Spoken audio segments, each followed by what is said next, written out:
17 November. Ons Vader geestelik. Neem die volle wapenrusting van God op. Daarom, neem die volle wapenrusting van God op, sodat julle weerstand kan bied in die dag van onheil, en nadat julle alles volbring het, staande kan bly.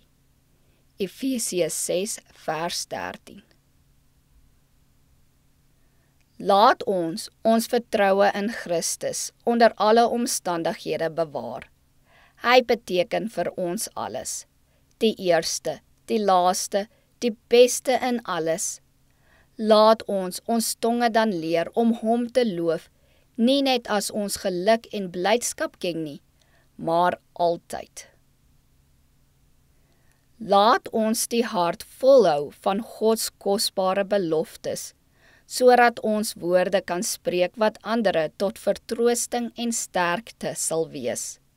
Sodoende kan ons die taal van die hemelse engele aanleer, wat as ons getrou is, deur die ewige eeue heen ons metgeselle sal wees.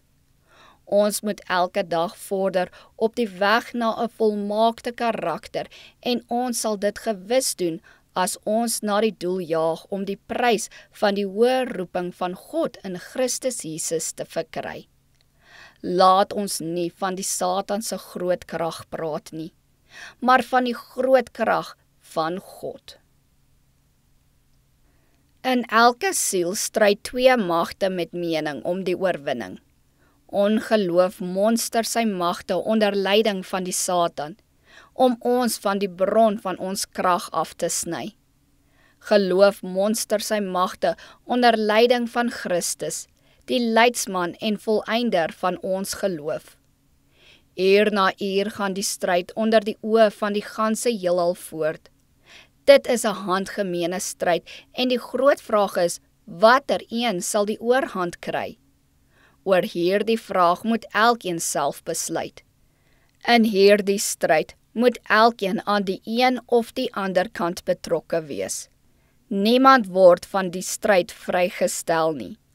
Ons word aangespoor om ons vir die stryd gereed te maak.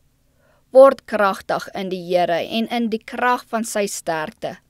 Trek die volle wapenrusting van God aan, sodat jy staande kan bly teen die liste van die duiwel. Die waarskuwing word herhaal. Daarom, neem die volle wapenrusting van God op, sodat jy weerstand kan bied in die dag van onheil, en nadat jy alles volbring het, staande kan bly.